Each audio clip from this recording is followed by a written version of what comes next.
Halo Rul, Halo Kak Ika, apa kabar? baik baik. Lagi Kita weekend. asik. Kita nunggu siapa nih? Aurel dulu ya. Kira nunggu Aurel dulu.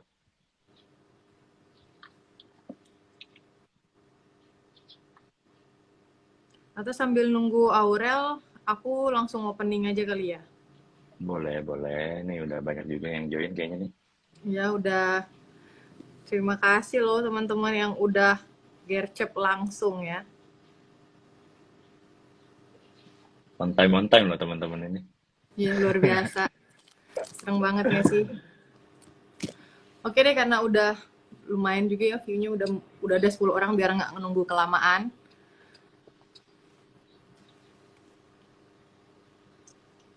Kok nggak bisa join nih si Aurel? Unable. Aku coba lagi ya.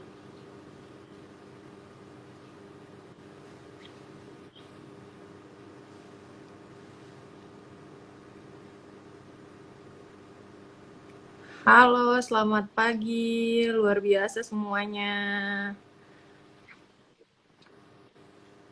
Aurel tadi nggak bisa join nih.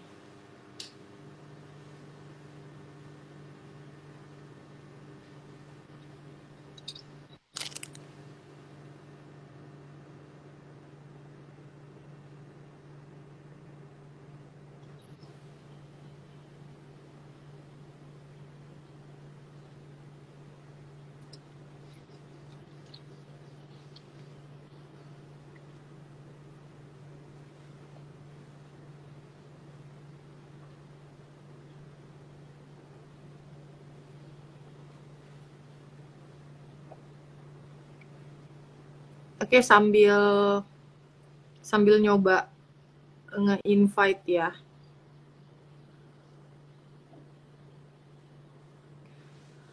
Halo kawan-kawan semua, halo kawan aparatur. Selamat pagi, terima kasih udah wah, langsung join nih setelah greeting.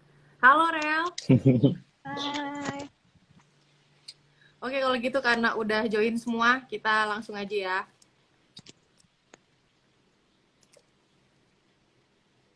Halo, Assalamualaikum warahmatullahi wabarakatuh. Selamat pagi kawan aparatur semua. Sekarang teman-teman sedang menyaksikan live Instagram Aparatur Muda, edisi AM Bisa, AM Sekolah. Dari saya, Ika, Task Force Aparatur Muda, dan dua narasumber kece kita ada Ruli dan juga Aurel di sini. Jadi, apa sih AM sekolah itu? BTW, AM sekolah ini udah episode yang keempat ya. Jadi ada 3 episode sebelumnya yang kawan aparatur juga masih bisa lihat nih AM sekolah sebelumnya kita simpan kok di feed Instagram aparatur muda. Jadi setelah ini yang masih mau mendengarkan cerita kawan-kawan yang bersekolah sebelum-sebelumnya bisa langsung cek aparatur muda ya, Instagramnya lebih tepatnya. Jadi AM sekolah ini sebenarnya adalah kita tuh bicara santai dengan kawan-kawan kita mengenai bagaimana sih mereka itu dalam memilih jurusan, memilih sekolah dan strugglingnya dan sebagainya ya.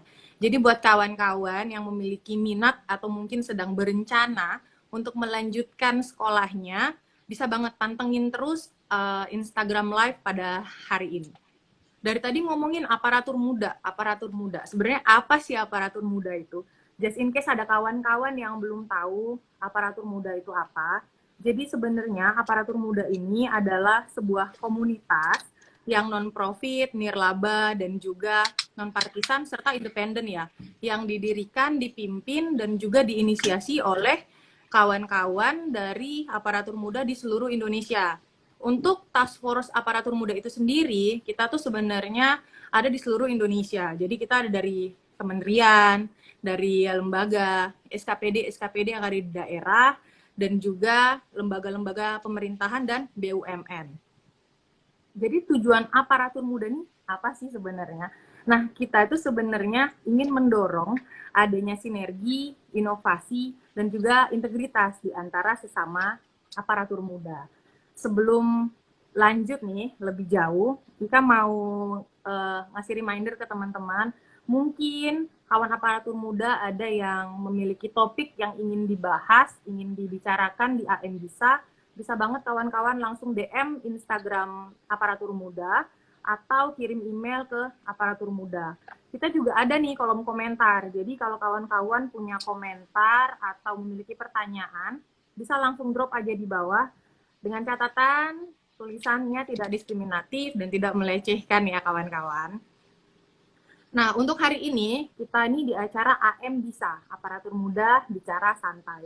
Jadi, Aparatur Muda Bicara Santai dari judulnya ya, nanti kita ngobrolnya bakal santai banget dengan Ruli dan Aurel, dengan topik-topik yang relevan dengan profesi kita gitu, dan juga relate lah dengan kehidupan kita sehari-hari sebagai aparatur muda. Biar nggak kelamaan, kita langsung aja sapa dua narasumber kita yang kece-kece ini. Halo Ruli dan Aurel, apa kabar? Halo, pagi Kak Ika. Halo, pagi, siang. Iya ya, ini pagi apa siang? Di aku udah siang Oh sih. iya, udah siang ya. Udah jam Kita 11 bedakan banget. waktu. Pagi dan Beda siang sejam semua jamnya ya. teman-teman. Oke, langsung aja. Mungkin Aurel dan Ruli bisa perkenalkan diri kalian secara singkat, mungkin nama, instansi, mau lanjut sekolah kemana, mungkin udah mau berapa lama lagi berangkatnya, silahkan. Dari Aurel dulu mungkin ya.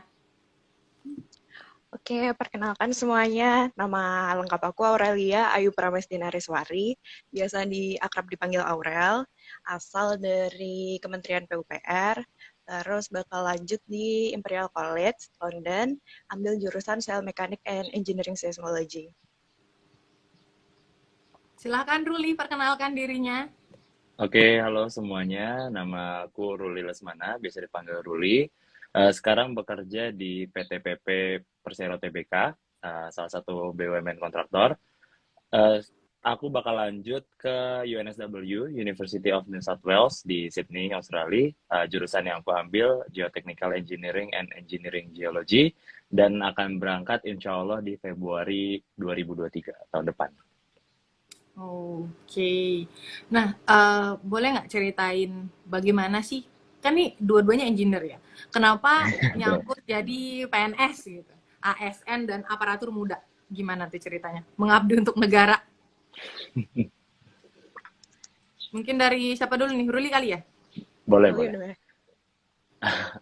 Oke, awalnya aku pas lulus kerja di perusahaan swasta dulu untuk beberapa bulan, lalu aku pindah ke salah satu BUMN. Kebetulan waktu itu seleksi dan mengikuti tahap seleksi, lanjut program yang aku ikuti ini manajemen trainee, dan udah 4 tahun di sini. Jadi mikirnya pengalaman yang bakal didapat tuh banyak, dan mungkin karena BUMN related sama negara secara langsung kali ya, karena kliennya kebanyakan memang dari pemerintahan, jadi harapannya memang bisa berkontribusi langsung untuk negeri ya. Tagline-nya dulu kan BUMN untuk negeri gitu.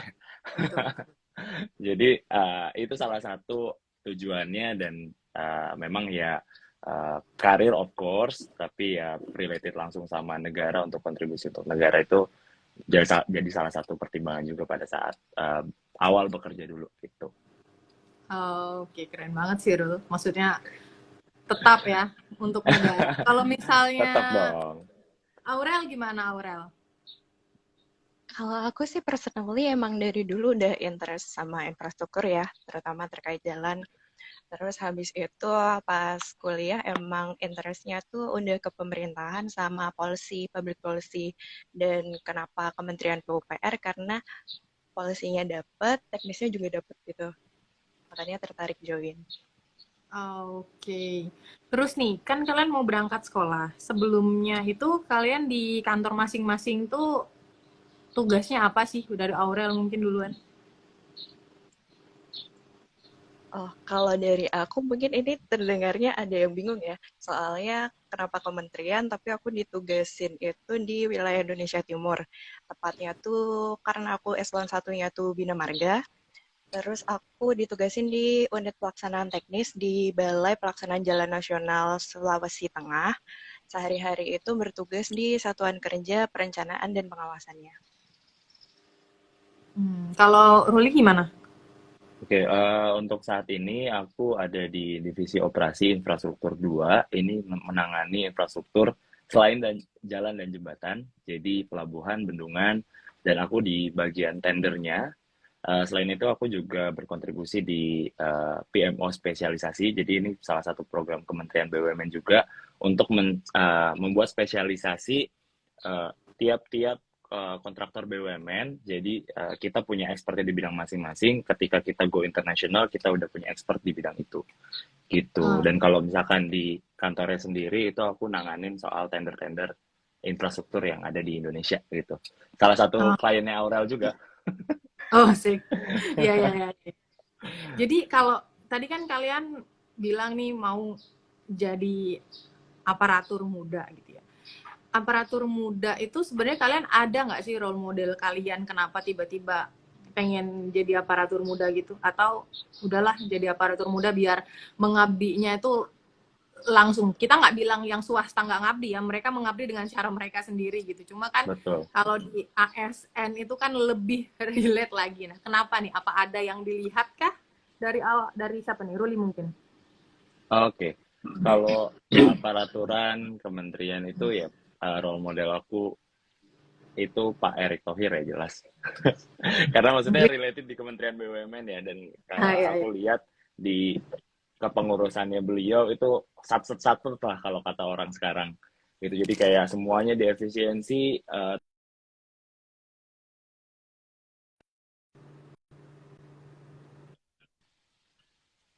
core value yang sama, dan kita jadi kayak punya identitas bersama gitu, jadi lebih rekat aja masing-masing. Dulu kan masing-masing punya value-nya masing-masing, tiap korporasi, tapi sekarang semuanya sama nih akhlak, jadi kayak punya identitas yang sama, jadi lebih unite aja gitu. Dan itu salah satu langkah yang breakthrough banget, dan itu jadi role model aku sih gitu. Nah, jadi langsung ngerasa jadi satu banget ya semua BUMN BUMN Betul, ini. betul. Jadi kayak identitas sama sobat akhlak ya gitu. Ya, bener bener bener. Kalau Aurel sendiri gimana Aurel? Siapa nih Rel? Kalau aku itu Pak Menteri sih, Menteri PUPR juga, Pak Basuki. Karena beliau tuh selain teknisnya dapat, pendidikannya juga mumpuni juga. Dan itu meng-encourage kita sebagai anak muda untuk gimana sih kita tuh juga harus punya spirit itu. Hmm. Jadi semuanya mengidolakan menteri masing-masing yang emang ya kalau nggak keren nggak mungkin jadi menteri ya. Iya, Oh, betul. jadi sekarang nih aku mau nanya nih tentang kita lanjut ya ke line jurusan-jurusan itu. Sebenarnya latar belakang pendidikan kalian itu apa sih? Dari Aurel dulu mungkin. Kalau aku tuh teknik sipil, lulus dari Institut Teknologi Bandung. Terus ini perlu angkatan nggak? Ya aku angkatan 2013, lulus 2017. Kayaknya seangkatan sama Ruli. Oh ya, seangkatan teman. Nanti ada cerita menarik juga ya tentang kampus-kampus ini. Kalau Iya, Ruli gimana, kita Ruli? Kita seangkatan tapi beda umur memang kayaknya.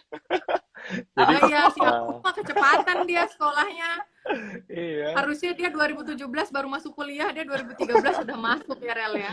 Luar terlalu biasa. semangat memang. menghemat uang Kalau SPP, Mbak. betul, betul, betul.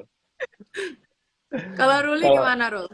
kalau aku lulus dari teknik sipil juga, tapi beda kampus. Aku di UI, Universitas Indonesia. Untuk angkatannya sama kayak Aurel, 2013, dan aku lulus di 2017 pada saat itu. Terus nih, kalian kan mau lanjut S2 nih. Nah, kalau dari Ruli, kenapa milih jurusan itu dan kenapa ngambil kampus itu? Jadi ada beberapa pertimbangan. Pertama, memang aku menemukan pada saat S1 itu uh, bidang ini adalah hal yang cukup passionate buat aku. Uh, Sangat tertarik dari zaman skripsi, terus udah kerja ketika ketemu hal-hal yang berbau. Aku kan di geotechnical engineering ya, salah satu cabang teknik sipil yang belajar soal tanah, fondasi, struktur-struktur yang nggak kelihatan lah. Gempa juga gitu, lereng. Ini cukup menarik dari zaman kuliah S1, terus ketika kerja ketemu yang kebetulan pada saat itu ditempatin di project yang punya pengalaman geoteknik yang cukup baru di Indonesia, itu di Pelabuhan Patimban milik Kemenhub. Lalu ketika ditaruh di infrastruktur juga relate sama tanah-tanah ini, bahkan sama project yang terakhir itu ada di Tanjung Priok, itu sempat involve juga mengenai diskusi soal desain lah sedikit. Dan ini yang jadi alasan aku, pertama karena passionate, kedua karena memang melihat fenomena di setiap kampus itu yang ngambil geoteknik dan lanjut yang di geoteknik itu sedikit gitu. Dan kebetulan ini dua-duanya geoteknik, aku sama Aurel gitu, bersyukur banget ketemu Aurel. uh, Apa namanya, bidang ini cukup sedikit dan aku rasa ya tetap perlu regenerasi ya, karena pembangunan di Indonesia itu masih terus berlanjut di seluruh provinsi yang ada di Indonesia, nggak cuma Pulau Jawa. Dan itu punya kasus-kasus pertanahan atau geoteknik yang cukup menarik setiap provinsinya gitu. Jadi hal ini yang bikin aku pengen lanjut kuliah di bidang ini biar bisa ya kontribusinya mungkin lebih dalam di bidang ini untuk negara gitu. Oke, berarti kalau menurut Ruli emang karena Indonesia ini luas banget, kondisi Betul, tanahnya beda-beda dan relate dengan kerjaan, makanya ngambil jurusan ini gitu ya. Kalau betul banget Kak. Aurel sendiri, gimana tuh Rel? Oke, kalau aku sendiri kan emang bidang kerjaan sehari-hari itu berkaitan tentang jalan dan jembatan ya. Terus permasalahan tanah itu kan kompleks banget. Sebenarnya tanah ini bukan cuma akan berpengaruh ke jalan dan jembatan, sebenarnya ke semua infrastruktur. Nah, itu mendasarin aku untuk belajar lebih tentang ini. Apalagi problematika di lapangan, di tempat kerja aku tuh kompleks banget. Nggak cuma tanah longsor, tapi itu kan juga termasuk likuifaksi kemarin. Nah, yang paling miris itu adalah lokasi likuifaksi itu kenapa banyak memakan korban jiwa karena sebelum kejadian gempa 2018 kemarin belum, sebenarnya mungkin ada ya mitigasi tentang likuifaksi itu, tapi belum tersampaikan dengan baik. Nah, yang miris itu adalah lokasi itu untuk BTN gitu loh. BTN tuh tempat tinggal warga perumahan nasional, dan makanya itu korban jiwanya itu banyak. Dan lokasinya itu untuk BTN itu bukan cuma di satu lokasi ya. Sebenarnya likuifaksi yang terjadi itu ada di 5 lokasi. Dan di BTN-nya itu ada mungkin 2 lokasi yang paling banyak. Oke. Terus kalau jurusan yang diambil sama Aurel ke depannya nih, apa nama jurusannya? Oh, kalau aku tuh jadi geoteknik campur sama seismologi. Seismologi itu berkaitan tentang gempa bumi gitu. Nah, kenapa aku tertarik sama jurusan ini? Karena dia itu selain matkul-matkulnya tuh komprehensif, di jurusan ini itu bahkan ada 3 field trip. Nah, 2 field trip masih di area UK, di Bristol sama Kent. Terus satu lagi tuh di luar UK, di Yunani, di Greece, tahun depan sih. Di Oh. jadwalnya 2023 kalau yang di Yunani itu. Jadi nggak cuma dapat secara modul dari profesor, tapi juga dapat kayak practical engineering-nya juga gitu. Jadi komplit Tapi banget di emang jurusan ini. waktu milih kampus udah lihat-lihat matkulnya itu ya? Atau emang Oh mau iya, nembak kampusnya duluan, negaranya duluan? Kalau Aurel gimana? kalau aku sih emang negaranya dulu ya, karena emang dari dulu tuh pengen, ya, uh, truth-nya itu emang aku dari dulu tuh pengen sekolah S2 di Inggris. Terus aku Oke. emang nyari nih matkul sama jurusan yang sesuai sama permasalahan yang aku bawa. Asik. Terus aku kan pas daftar, aku kan nyari beasiswanya dulu ya. Nyari beasiswa dulu belum punya LA, berarti kan daftar di 3 univ. Di yang satu tuh aku daftar Imperial, yang kedua Leeds sama Glasgow. Apa pertimbangannya itu karena ada modul yang sesuai dengan aku cari di situ. Nah, habis dari situ baru deh aku mau melanjutkan untuk mencari LOA. Karena aku emang nyari sponsor dulu sih. Oke. Kalau Ruli gimana, Rul? Kamu milih kampusnya dulu, negaranya dulu, atau gimana Nah, nih? aku kebalikannya Aurel. Aku research kampusnya dulu. Jadi Oh, karena memang nggak, maksudnya nggak harus kuliah di mana yang penting pada saat itu kuliah lanjutin di bidang geoteknik. Jadi aku cari dulu. Uh, Researchnya mirip-mirip gitu. Aku waktu itu daftar di 3 di Imperial College London, UNSW, dan NTU 4 bahkan sebenarnya NUS. Cuma NUS nggak dapet LOE-nya. Tapi 3 itu alhamdulillah. Jadi sebenarnya hampir sekampus nih sama Aurel.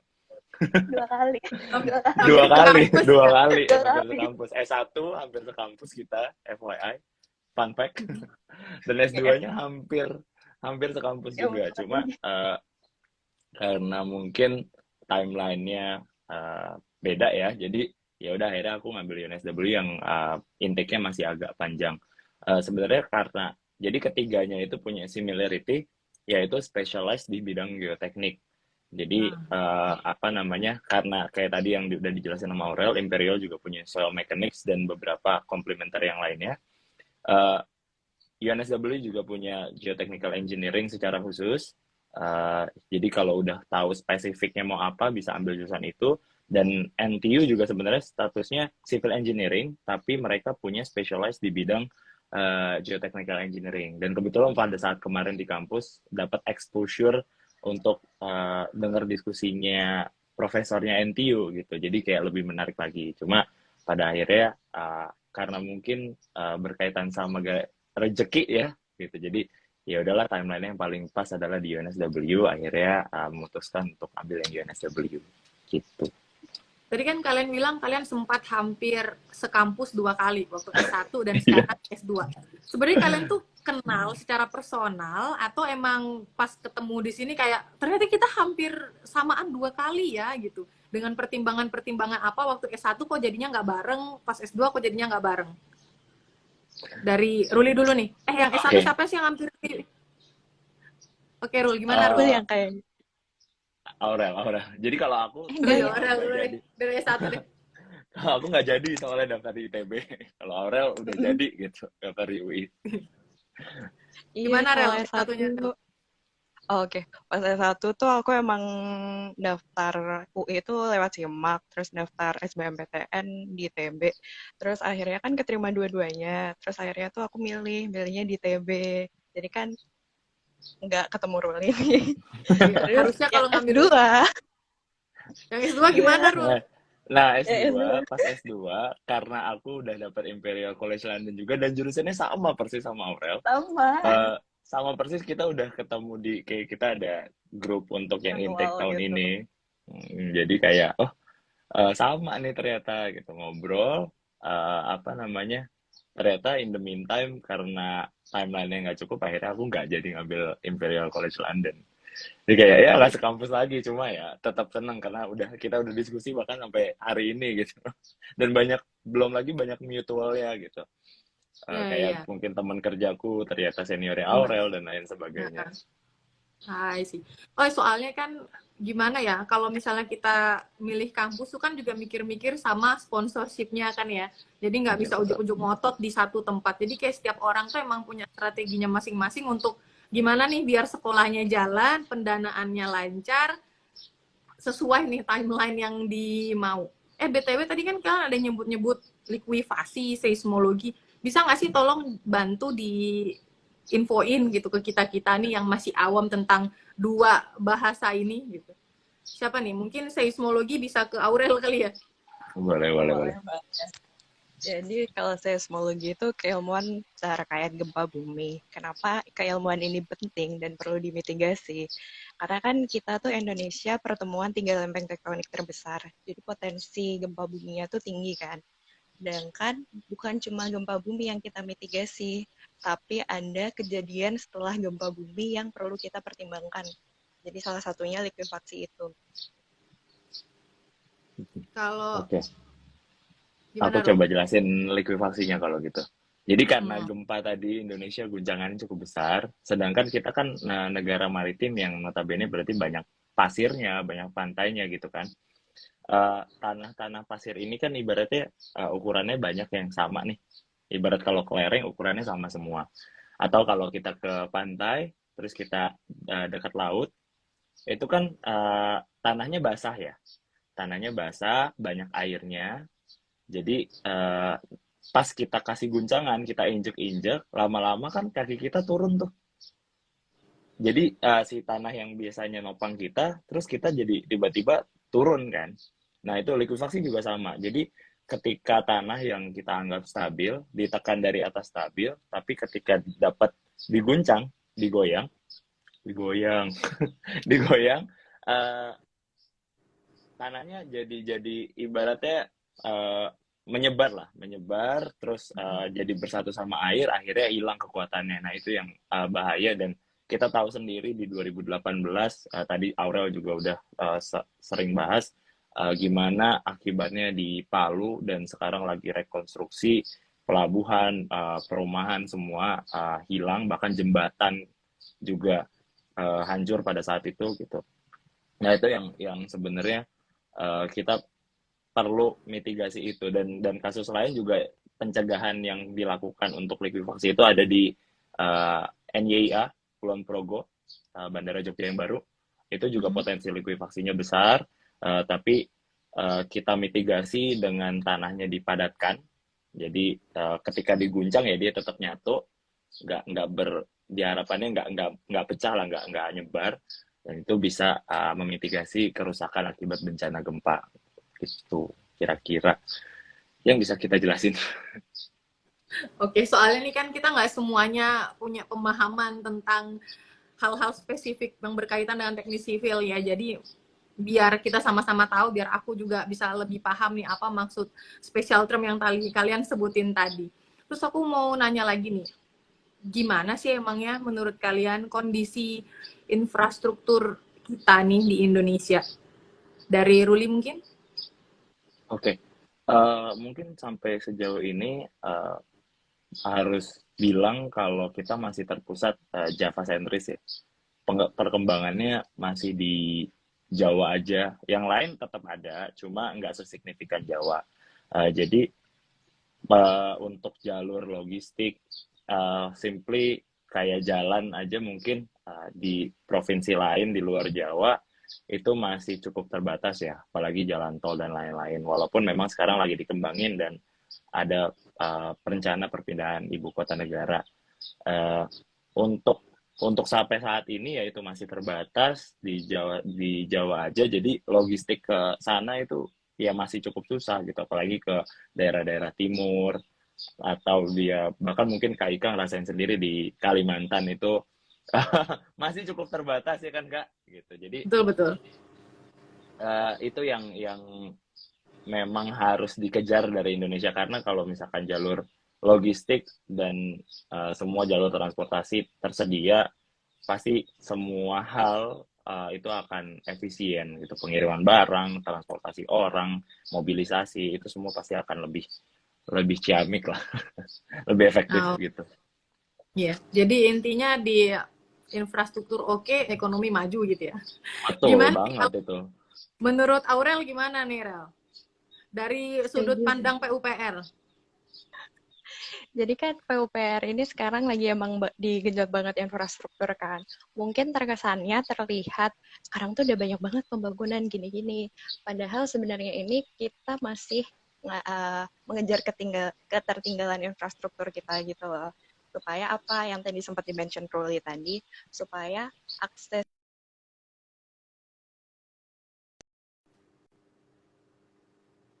interkonektivitas. Dan kita itu kan kalau PUPR lingkupnya bukan, Kementerian PUPR itu bukan cuma satu tempat ya, tapi seluruh Indonesia kan. Jadi emang visi misinya itu untuk mengkonektivitaskan dari seluruh Indonesia ini. Dan sebenarnya aku juga ngerasain sih kalau dari personal experience ya, apalagi penugasan kan aku kan di luar Jawa kan, di wilayah timur di Sulawesi. Itu emang kerasa beda banget sih. Misalnya sehari-hari misalnya, kan kalau tol misalnya di Kalimantan kan udah ada ya, kalau di Sulawesi kan masih paling di Makassar. Makassar, Manado. Nah, itu emang terasa, oh ini ya yang selama ini dikatain disparitas itu. Jadi kayak kerasa langsung sih sebenarnya. Iya. Karena kalau di Sulawesi Selatan tuh malah tolnya pun tol dalam kota kan, bukan tol antar kota gitu kan. Jadi emang kayaknya akses, ini curhatan, mohon maaf ya kawan aparatur, ini curhatan kawan-kawan yang ada di luar Pulau Jawa, itu memang akses kita dari satu kota ke kota lain itu tidak semulus Jakarta, Bandung gitu ya, dari Bandung ke, ya pokoknya yang di Jawa lah. Tapi di sisi lain memang pembangunan ini sedang marak-maraknya gitu. Jadi kalau di tempat aku sekarang, itu posisi jalan nih, PUPR emang lagi ngembangin jalanan untuk dimulusin gitu ya supaya akses kita lebih lancar. Karena di sini kalau kita jalan itu jalannya kayak dangdutan aja gitu dalam mobil, pokoknya goyang kanan kiri gitu kan. Harus pinter-pinter putar setir deh, kalau nggak depannya tuh hilang mobilnya. Nah, ini kita jujur ngapresiasi juga sih dari PUPR yang sudah, terima kasih banget sudah berencana untuk menyeimbangkan gitu ya antara pembangunan di Jawa dan di luar Jawa. Jadi kalau sekarang ada pembangunan yang bikin macet, sabar-sabarin aja, say, namanya juga lagi dibangun. Oke, terus kita lanjut ya pertanyaan selanjutnya. Setelah kan habisin kalian mau sekolah, kira-kira apa sih pulang dari sekolah yang ingin kalian, yang rencana paling deket deh, apa yang mau dibenerin gitu? Dari siapa nih? Dulu. Dilempar tuh Rul, pertanyaannya Rul. Baru mau bilang ladies first. Gila kayak gini ladies first. Oke. Pulang dari sekolah, yang jelas pasti rencana paling dekatnya ya join di Himpunan Ahli Teknik Tanah Indonesia. Di situ pasti bakal banyak diskusi terkait infrastruktur yang berkaitan, maksudnya kondisi tanah di infrastruktur Indonesia ya. Terus ya pasti balik lagi karena posisinya di kontraktor untuk saat ini, jadi hal yang bisa dilakukan adalah ketika ada ongoing project atau upcoming project itu kita analisis dulu nih tanahnya, apa yang bisa kita matangkan dari situ. Jangan sampai nanti struktur atasnya desainnya udah oke, ternyata struktur tanahnya atau fondasinya itu ternyata nggak mumpuni untuk menopang itu semua, kan jadinya percuma gitu, useless. Nah itu jadi pasti jadi orang yang menganalisis mengenai hal-hal tersebut gitu, untuk memitigasi kemungkinan resiko-resiko yang terjadi karena yaitu tadi faktor tanahnya. Sekarang dari Aurel deh. Aurel, apa nih kira-kira Rel ke depannya?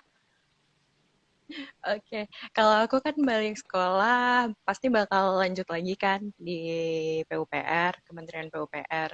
Terus fokus kalau di Bina Marga bakal applicable apa yang aku dapat di Inggris di Imperial College untuk keseharian itu, untuk lebih gimana bisa kan kalau long term sama short termnya kan tergantung waktu kan. Jadi paling apa yang ada di lingkup unit kerja aku dulu, baru nanti naik ke jenjang levelnya. Oke, ini menarik ya, semuanya punya cita-cita besar untuk Indonesia kawan-kawan. Yang mau sekolah, Amin. semangat terus ya. Nih, sebelum kita tanya-tanya nih tentang persiapan dan izin atasan untuk sekolah, aku mau nanya dong, nanti kalau ITB kemarin kan kayaknya nggak ada skripsinya ya, waktu S1. Ya kan? Adanya TA kalau nggak salah ya. Nah, terus kalau untuk Ruli, skripsi atau TA, Rul? Skripsi. Oh, skripsian. Yui, Nah, kalau skripsi. S2 nanti ini, kira-kira gimana tuh? Kalian skripsian juga atau coursework gitu atau gimana? Ruli dulu deh. Oke. Kalau di UNSW, aku ngambil memang by coursework, tapi ada master project. Jadi ada mungkin sejenis TA, itu diambil di tahun kedua. Ada namanya master project sama master practice project, sorry, agak belibet. Jadi ada project-project yang akan ditangani, jadi kayak mini tesis lah. Kita bikin report, nanti ada kasusnya. Yang aku pelajari sih seperti itu, dan aku nanya beberapa informasi dasar mengenai hal itu, jadi tetap ada tugas akhirnya. Oke. Kalau Aurel gimana, Imperial Rel? Imperial ada, dan namanya bahkan bukan tesis ya, tapi disertasi. Disertasi. Luar biasa. Ya, dissertation namanya. Jadi emang prospeknya bakal seputaran tentang pertanahan di Indonesia sih, tapi untuk detailnya nanti lihat nanti ke depannya yang mana mau dipilih. Tapi masih seputar itu. Karena tadi nyebut-nyebut kampus lagi, aku penasaran nih, waktu kalian pertama kali dapat LOA.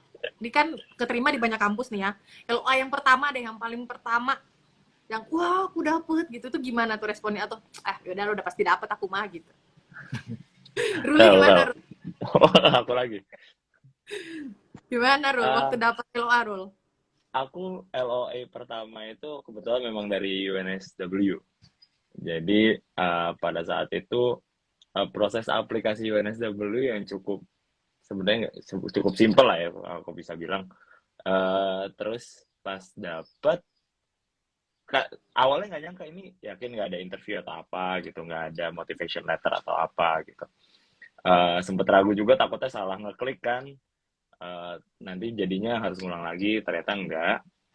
Alhamdulillah dan prosesnya cukup cepat, sekitar 3-4 minggu udah dapet. Eh, Alhamdulillah benar-benar senang banget pada saat itu, kayak nggak nyangka aja manusia ini bisa dapat LOA dari salah satu kampus, ya bisa dibilang top 50 lah menurut QS World Ranking gitu. Dan senang pasti senang banget, tapi ya itu tetap mencoba kesempatan-kesempatan yang lain gitu. Oke. Kalau Aurel gimana Rel? LOA pertama yang didapat yang mana Rel? Imperial. Oh ya, sama dong. Yang diambil yang LOA pertama pokoknya yang mana duluan nerima saya gitu ya. Jadi tuh kalau aku kasusnya tuh, aku kan udah antisipasi ya, maksudnya untuk international student di Inggris itu kan paling lambat apply itu Juni atau Juli gitu, tergantung kampusnya tutupnya. Nah, kalau aku sendiri itu emang kayak nyiapin berkas kampus tuh mungkin 2 bulan. Soalnya kalau dua kampus aku itu kan butuh recommendation, dan rekomendasinya itu rekomendasi yang upload. Jadi bukan kita yang upload gitu. Nah, jadi aku tuh nyiapin berarti bulan Februari, Maret, pokoknya akhir Maret, aku ingat banget 29 Maret, semua berkas itu komplit aja. Berkas komplit. Terus kan emang biasanya tuh LOA tuh prosesnya 3 bulanan ya, 3 bulanan. Nah Ya. ini tuh kayak cepet banget, kayak berapa ya? Mungkin semingguan lah, seminggu lah cepet banget. Dan ya, dan Cepet Imperial banget loh. itu ya itu aku juga kayak awalnya itu pas bulan puasa aku inget banget pas dekat-dekat mau buka gitu kan, pas buka email, oh iya ada Microsoft Teams gitu dari admission timnya Imperial. Awalnya kan apa ya, aku buka lewat HP kan nggak bisa, udahlah buka aja besok, ternyata itu over. Untung aku buka. Ya ampun. Hampir ke skip ya overnya. Iya, soalnya ternyata tuh ada deadline. Jadi kalau Imperial tuh mereka nggak langsung ngeluarin LOA, tapi kayak kita tuh ada grup Microsoft Team-nya gitu dari admission team, nanti bakal ngubungin. Mungkin nih Diambil nggak aplikasi gitu. kamu sukses, kamu mau nggak? Terus ini Ah. deadline-nya tuh cuma, bener kayaknya, 5 hari ya, Rol? Cuma Pokoknya lima bener hari kok kalau lima nggak salah. hari sekitar 5 hari sampai seminggu. Bener. Jadi kita harus ngasih keputusan dulu di MS Teams. Iya. Belum dapat Iya. LOA itu, LOA-nya belum keluar, cuma kayak lagi diomongin. Ini udah Heeh. dikasih offer nih, mau ngambil enggak? Terus Iya. LOA pun itu Imperial tuh ada 3 tahap berarti. LOA pun keluarnya walaupun kita secara akademik, administrasi udah oke, mereka ngeluarin tuh masih conditional, belum unconditional. Nah, syaratnya Kenapa? supaya jadi mereka tuh minta deposit sama verifikasi ijazah S1. Jadi setelah itu semua masuk, baru unconditional LOE-nya keluar ya? Bener.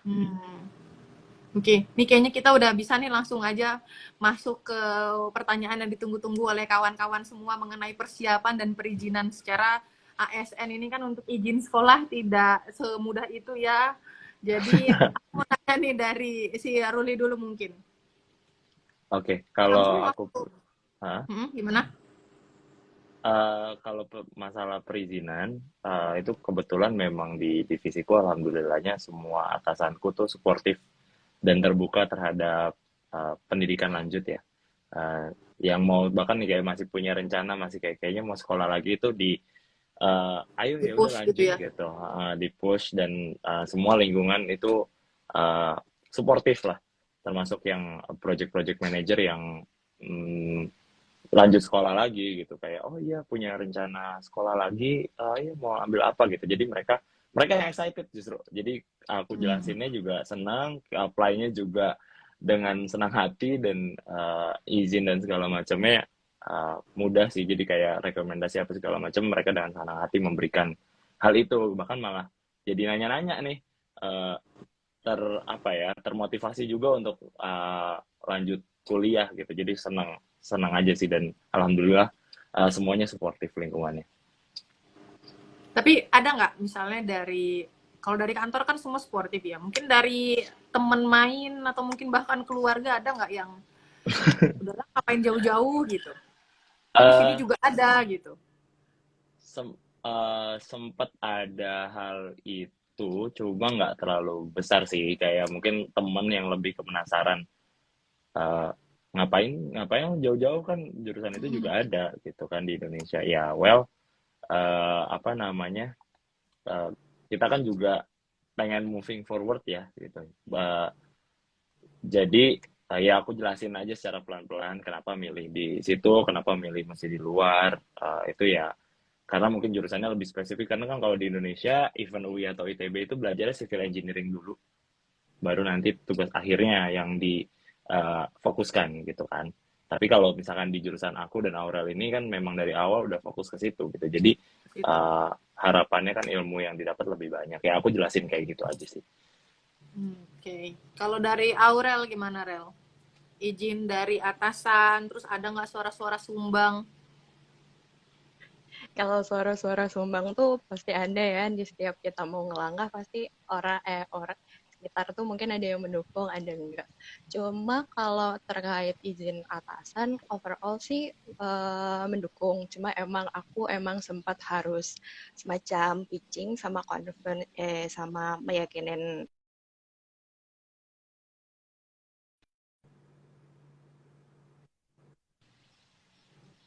Terus sebenarnya aku tantangannya bukan bukan itu doang sih mungkin ya. Apalagi kan aku pas ujian itu posisinya di luar Pulau Jawa ya. Jadi kayak tantangannya tuh lebih lebih double kalau bisa aku bilang, tapi bukan bukan menjadi pesimis ya.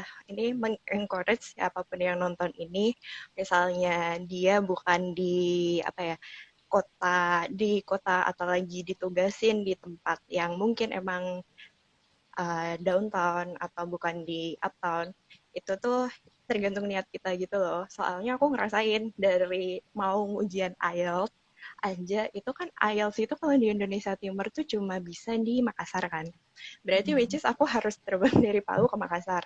Dan mau tes dimanapun sebenarnya standar IELTS tuh sama kan. Di IDP atau di British Council yang kayak gitu.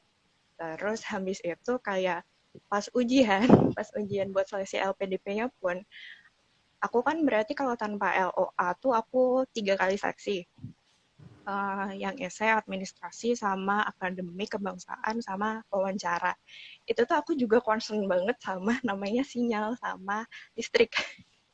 Mungkin kalau pas kita di Jawa itu kayak, mati listrik 5 menit aja udah marah-marah atau apa gitu. Di luar Jawa itu emang masih ya pemerataan, atau misalnya lagi ada perbaikan atau apa yang gitu ya harus kita antisipasi gitu loh ujian.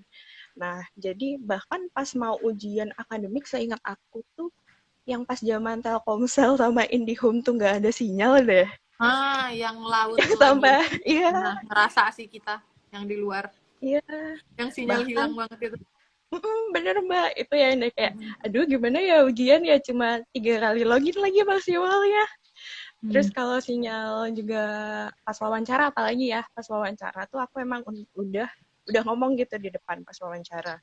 Kayak aku bilang ke pewawancaranya kayak posisi aku di sini, terus emang listrik mungkin nggak stabil sama yang nggak bisa 100% garansi listrik akan selancar pas di Jawa. Jadi aku udah state itu di awal, tapi aku udah bikin backup plan gitu. Aku udah kayak pasang tab buat tethering, terus pasang apa sih yang center, yang center. Udah kayak backup plan tuh udah aku buat, tapi aku bilang langsung itu di depan supaya nanti misalnya kan kita nggak tahu ya, kita berusaha tapi ternyata mungkin ada di luar kuasa kita, jadi kayak aku bilang itu di depan pas wawancara. Oke. Nah, terus kalau tadi kan katanya LPDP ya buat Aurel ya? Iya, Ruli kita juga berdua LPDP. Iya sama LPDP juga. Nah, waktu daftar kuliah dan juga mengejar beasiswa, Itu apa sih Rul Hmm. menurut kamu yang paling sulit deh, paling berat waktu apply itu? Jadi kalau misalkan waktu apply itu yang paling berat adalah kita cari informasi mengenai pertama informasi mengenai admissionnya, mengenai pendaftarannya. Karena entah kenapa somehow websitenya kampus luar itu redirect ke sini, redirect ke situ gitu. Informasinya nggak, menurutku websitenya kampus Indonesia tuh gamblang, oh admission tuh di sini, tret gitu langsung semuanya. Kalau Heeh. ini nggak, mau student apa dulu, terus mau jurusan apa dulu, mau program yang mana, itu benar-benar harus diperhatiin. Itu challenge yang pertama. Kedua adalah memang persiapan persiapan pendaftarannya baik beasiswa ataupun kuliahnya. Kayak misalkan waktu pas di Imperial College London itu ada motivation letter atau personal statement, itu harus disiapin dari jauh-jauh hari. LPDP pun sama, harus siapin esai dari jauh-jauh hari lah pada saat itu. Jadi nggak bisa yang kita sehari instan gitu, nggak bisa. Apalagi bagi waktu dengan kita yang udah kerja, punya kesibukan, belum lagi deadline project, deadline yang lain gitu kan, itu juga harus jadi tanggung jawab kita ya. Itu satu. Kedua itu mengenai motivasi sih. Kepercayaan diri itu perlu dibentuk gitu pada saat pendaftaran, bisa nggak ya gitu. Dan kebetulan memang aku tidak merasa yang outstanding banget waktu S1. Pengalaman organisasi juga ya standar-standar aja gitu, nggak pernah jadi ketua apa. Eh, Kerja juga nggak ada kegiatan-kegiatan yang terlalu signifikan dan bermanfaat gitu. Lulus juga tidak kumlot waktu S1 gitu. Jadi tapi ada satu hal yang aku temuin, kalau kita percaya, kita tahu kita mau melangkah apa, tujuannya apa, dan harapannya kita apa gitu. Kita punya motivasi dalam diri kita. Itu yang akhirnya jadi bikin aku semangat gitu, bikin aku percaya diri lagi. Eh, Ya udah, kita kejar lagi ini mimpi. Nggak apa-apa kemarin sempat ketunda gitu kan karena program MT dan lain-lain gitu. Tapi ya udah, kita kejar lagi sekarang, itu nemuin motivasi itu lagi, dan alhamdulillah sampai bisa dapat beasiswa dan kampusnya sih gitu Kak. Berarti kalau dari Ruli, jangan pernah minder dengan kondisi kalian, mau pekerjaan kalian, waktu kalian S1 tuh bagaimana background pendidikannya, nilai dan lain-lain. Betul Selama banget. kalian tahu kalian mau belajar apa, selama kalian tahu kalian tuh ngincer yang mana, dan tahu mau langkah kemana, insya Allah ada jalannya gitu ya Rul ya. Betul banget, betul banget. Jadi janganlah minder-minder. Ya kita harus, memang kadang kita realistik gitu ya. Tapi ya apa namanya, minder itu, pesimistik itu udah harus dibuang jauh-jauh lah gitu. Realistik biar kita bisa bikin strategi. Jangan yang optimistik tapi kita nggak tahu nih rencananya mau ngapain gitu. Kita cuma ngawang aja, oh mau kuliah tapi nggak tahu strateginya harus seperti apa. Yang penting kita udah tahu tujuan kita kemana, kita buat langkah strategisnya seperti apa. Insya Allah lah, kalau misalkan memang udah rezeki ya, insya Allah dapat.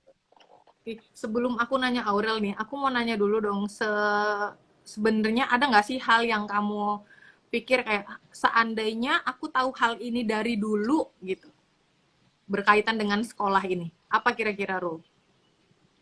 Kalau yang aku tahu dari dulu, mungkin ya itu, riset kampusnya mau di mana, itu biar nggak keburu-buru, harus tahu apa namanya, apa yang harus disiapin, itu harus dibaca-baca dari awal. Karena nggak bisa kita sekali baca doang, oh langsung nyiapin ini. Karena pengalamanku pribadi ya, pasti ada aja yang kurang kalau cuma sekali baca, oh ya udahlah gitu. Ternyata butuh ini, butuh itu, sistemnya seperti ini. Nanya ke orang yang udah berpengalaman. Terus juga prepare bahasa Inggris. Itu yang menurutku, I wish our knew sooner. Oke. Prepare bahasa Inggris, karena waktu itu sempat keburu-buru juga.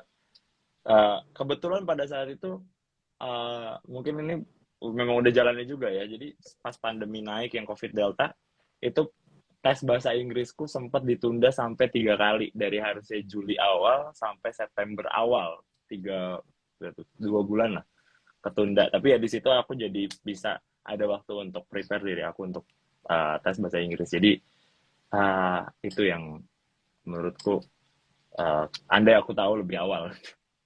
Oke. Nah, kalau dari Aurel nih, kalau kendala kan tadi kendala sinyal dan lain-lain ya. Terus kira-kira apa nih Rel yang menurut kamu, ya seandainya aku tahu barang nih dari dulu gitu, mungkin aku bisa, ya sekarang udah baik lah ya, cuman bisa mungkin lebih nggak buru-buru atau apa gitu. Apa kira-kira Rel? Ini sih, niat S2 tuh diteguhin lagi dalam arti gini. Tujuan kamu buat S2 tuh apa? Kan mungkin tujuan orang beda-beda ya. Cuma pesan aku tuh jangan menjadikan S2 itu sebagai tujuan. Soalnya malah nanti tuh nggak tersampaikan dengan baik gitu loh. Padahal S2 itu kan sebagai semacam instrumen kan. Instrumen kita mau menjembatani gap gap kita untuk menyelesaikan masalah itu. Dan mungkin aja kalau ternyata permasalahan yang mau kita selesaikan itu bisa nggak pakai S2 pun bisa. Jadi di situ sih niat yang pertama. Terus yang kedua, ini sih, perjalanan buat S2 di luar negeri itu emang beda banget sama S2 di dalam negeri. Apalagi kalau misalnya di PUPR kan ada beasiswa super spesialis ya. Jadi itu bakal daftar sekali, all in gitu loh, udah dapet kampus sama beasiswa si fundingnya. Sedangkan kalau beasiswa, sekolah luar negeri, kita tuh kan berarti harus nyari sekolahnya dulu. Sekolahnya sama si sponsornya kan. Dan emang yang paling challenge itu menurut aku nyari sponsorship-nya sih. Soalnya kayak kesannya tuh gini, siapa sih yang mau ngedanain kita sebesar itu buat sekolah, se-worthy apa sih kita didanain, dikasih dana segitu gitu. Terus mungkin kelihatannya perjalanan aku, apalagi kalau misalnya tahu umur aku, mungkin orang ngiranya, ah gampang banget ini anak, ini kayaknya nggak pernah ditolak deh, nggak pernah ada di titik rendah deh. Sebenarnya tuh kalau yang pengalaman ditolak tuh aku ada yang bisa aku share yang relate tentang ini itu up and down-nya itu yang pertama tuh pas ketika aku ada dulu pas lulus kuliah tuh ada daftar salah satu perusahaan oil and gas gitu kan, terus kayak aku ngerasa udah ngelakuin yang terbaik tapi kok nggak dipanggil, terus kayak announcement-nya itu pas hari graduation gitu loh, sedangkan teman-teman aku tuh satu sabuga itu kayak oh ya gue dapet email nih dari ini, terus kayak pas aku ngecek email kayak kok nggak ada ya, terus kayak ternyata aku coba follow up gitu loh, aku follow up kenapa ya aku kok nggak diterima gini gini gini, ternyata emang ada di pekerjaan yang ditawarin itu emang high risk banget, dan mereka tuh nggak nyangka ada anak umur di bawah 20 tahun yang daftar ke mereka gitu kan. Jadi jadi mereka juga kaget kenapa ini anak lolos administrasi yang kayak gitu-gitu loh. Dan dari situ itu yang aku pesenin itu nilai kita itu bukan ditentuin dari orang lain, dan bisa aja misalnya kita nggak dapet itu ternyata ada yang dikasih lebih baik gitu loh. Dan sedangkan pas di beasiswa sebenarnya aku itu ingin sekolah itu di akhir sekitar 2020 lah, akhir 2020. Kan kalau akhir-akhir itu, kalau apalagi aku pengen Inggris kan, sponsorshipnya bisa dua ya, LPDP atau Chevening. Nah, pas itu tuh LPDP belum buka, terus ada Chevening buka. Cuma pas di situ niat aku itu masih salah aja, masih salah, dan kayak aku nggak prepare banget lah, nggak prepare banget. Yang benar kata Ruli, yang kayak Isa itu nggak bisa cuma seminggu sehari mau kamu speak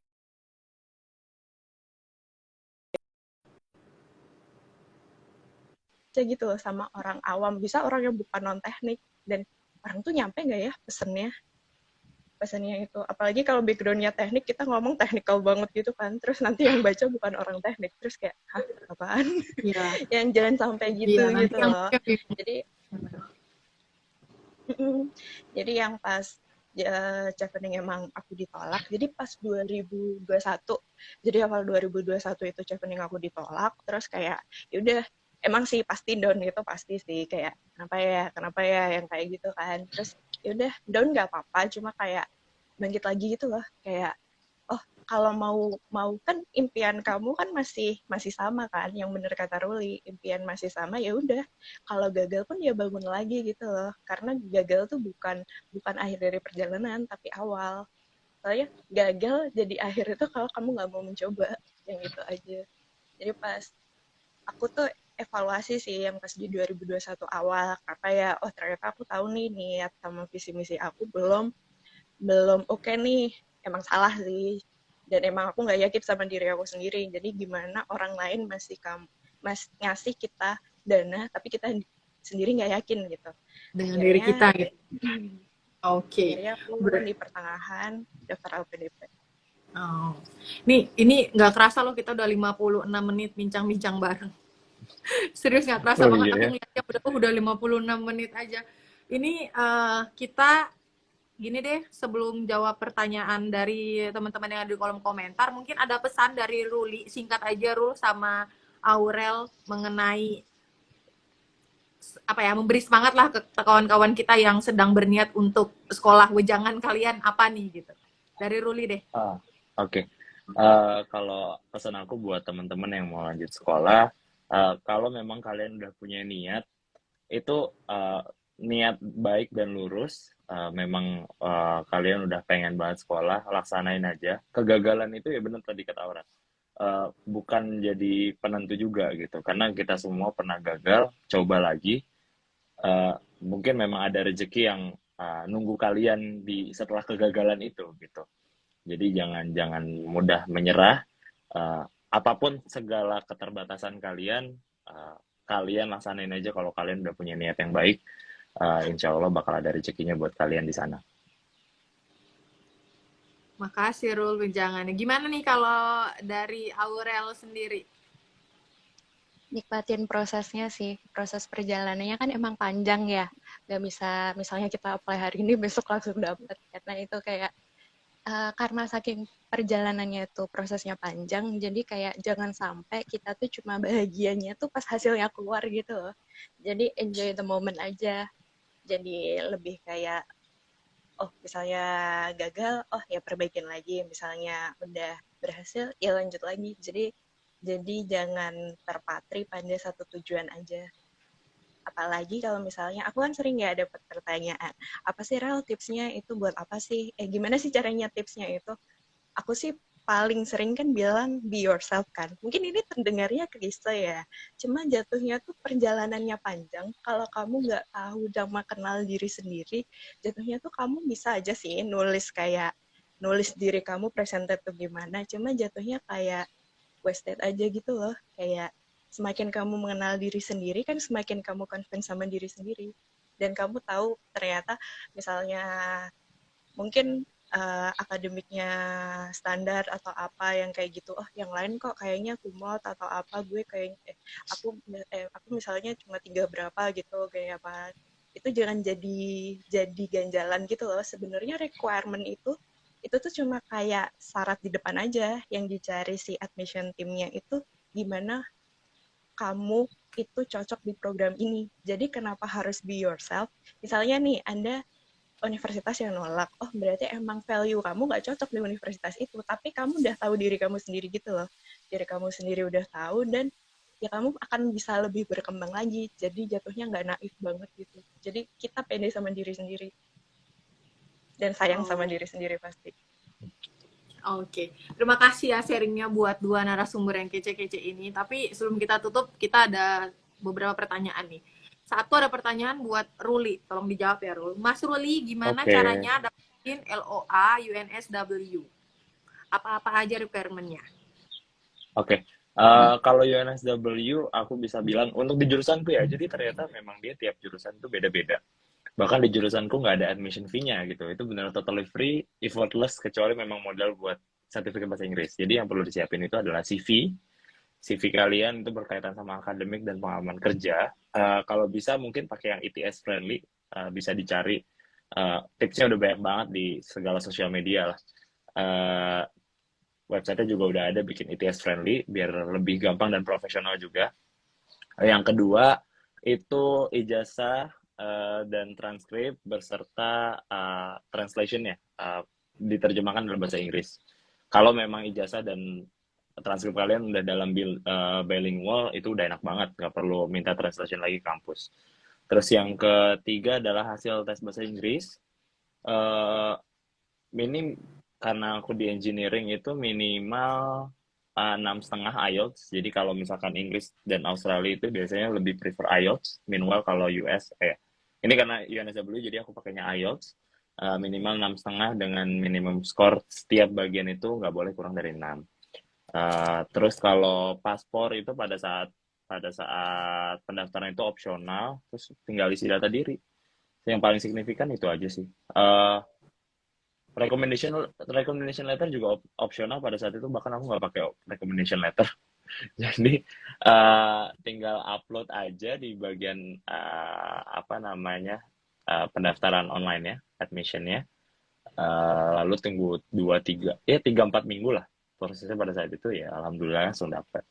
Itu sebenarnya enaknya adalah memang persyaratannya mudah, tapi nggak enaknya adalah kalau nggak ada personal statement kita hanya terpaku dinilai dan CV aja gitu. Jadi kalau misalkan punya personal statement kan kita bisa jelasin diri kita, tujuannya apa. Iya betul, kenapa sih kita mau sekolah di situ gitu, apa tujuan kita, itu kan enak ya kita nuanginnya. Kalau ini nggak benar-benar si dokumen-dokumen itu aja, karena mungkin masih related sama kampus dan tugas akhir aku, jadi makanya alhamdulillah dapat. Persyaratan itu aja sih kalau UNSW. Oke, terima kasih Ruli atas penjelasannya mengenai persyaratan-persyaratan untuk masuk ke kampus yang Ruli akan datangin nantinya ya. Oke teman-teman, udah nggak kerasa banget ini udah jam 12:02. Karena tadi pertanyaannya cuma ada satu, yang lain tuh ada komentar-komentar dari kawan-kawan. BTW ini live-nya nanti akan di-save ya, jadi yang ketinggalan atau tadi gabung di tengah-tengah bisa banget nonton lagi, nanti ada di feed Instagramnya Aparatur Muda, dan juga episode-episode Aparatur Muda sekolah yang lainnya juga masih ada tersimpan rapi di feed kami, jadi silahkan langsung klik aja Aparatur Muda ID untuk nontonin episode-episode sebelumnya. Karena kita sepertinya sudah harus berpisah, Aurel dan Ruli, mungkin aku wrap sedikit aja ya mengenai obrolan kita hari ini. Jadi sebenarnya untuk pembangunan itu sekarang dari PUPR sedang berencana dan bekerja sama tentunya dengan PP sebagai kontraktor dan BUMN-BUMN lain untuk meningkatkan kesetaraan infrastruktur baik di Jawa maupun di luar Jawa. Dan untuk teman-teman yang sedang mengejar cita-citanya melanjutkan sekolah baik dalam negeri maupun di luar negeri, jangan patah semangat karena mungkin kalian merasa minder, tapi dari sharing kita hari ini kita bisa tahu bahwa sebenarnya ada hal-hal yang dilihat oleh admission team itu dari diri kalian gitu. Jadi meskipun mungkin kalian merasa nilai kalian kurang di kampus, nggak aktif-aktif banget, tapi ternyata kalian cocok dengan jurusan yang kalian apply dan itu terlihat nyata. Jadi kejar terus selama tujuan kalian jelas, langkah-langkahnya juga sudah kalian siapkan, jangan patah arang ya, terus berjuang. Aku rasa untuk hari ini itu aja. Terima kasih sekali lagi untuk Aurel dan juga Ruli. Terima kasih untuk kawan-kawan yang sudah menyediakan waktunya, meluangkan waktunya untuk tontonin live Instagram pada hari ini. So, jangan lupa kita akan ada AM Bicara Santai lagi minggu depan. Pantengin terus Instagram Aparatur Muda. Dadah. Terima kasih Thank you Aurel, Ruli. semua. Terima kasih semuanya. Dadah. Sehat-sehat selalu ya. Dadah.